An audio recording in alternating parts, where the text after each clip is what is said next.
আসসালামু আলাইকুম সুপ্রিয় কুয়েত প্রবাসী ভাই বোনেরা, কুয়েত নিউজ বাংলা ইউটিউব চ্যানেলে আপনাদের স্বাগতম জানিয়ে দিচ্ছি। কুয়েতের দারুণ কিছু আপডেট, গুরুত্বপূর্ণ সংবাদ রয়েছে।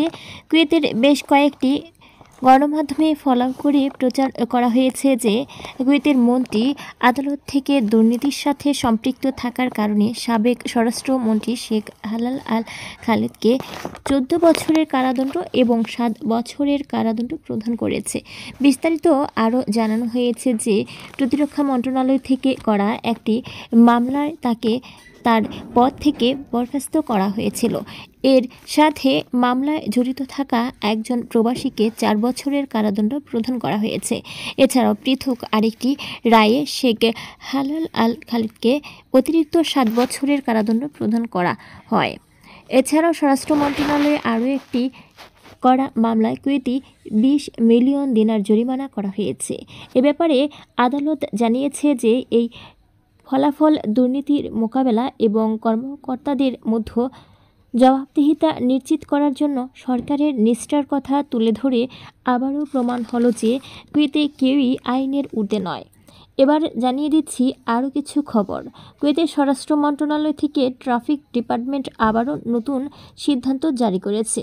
নতুন নিয়ম সম্পর্কে বলা হয়েছে যে গাড়ি চালানোর সময় সামনের আসনে বসে থাকা ড্রাইভারকে অবশ্যই সিট বেল্ট পরিধান করতে হবে এবং তার পাশে থাকা অপর যাত্রীকেও অবশ্যই সিট বেল্ট পরিধান করতে হবে।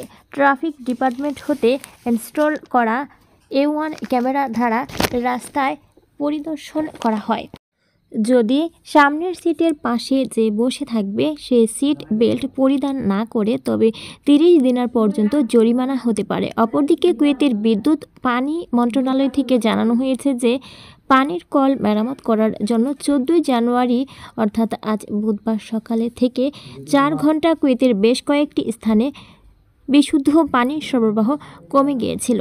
এলাকাগুলো হলো মাঙ্গাফ, ফাহিল, রোমায়া, সালুয়া, সালমিয়া ময়দান ও হাওলিয়া এবং সাবাহা আল সালেম।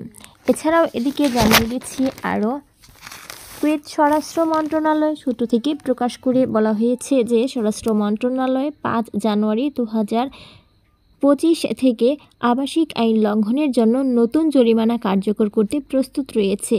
এর উদ্দেশ্য হলো সংশোধিত শাস্তির আবাসিক বিধিগুলোর সাথে আরও ভালো সম্মতি নিশ্চিত করা। সুপ্রিয় বন্ধুরা, এই ছিল কুয়েত নিউজ বাংলার সর্বশেষ আপডেট, গুরুত্বপূর্ণ তথ্যগুলি। পরবর্তীতে কুয়েত নিউজ বাংলার নতুন খবর পেতে চ্যানেলটি সাবস্ক্রাইব করবেন এবং বেল বাটনে ক্লিক করে রাখবেন। বেল বাটনে ক্লিক করার ফলে আপনার স্মার্টফোন ও কম্পিউটারে সক্রিয়ভাবে সকল ভিডিও নোটিফিকেশন পৌঁছে যাবে।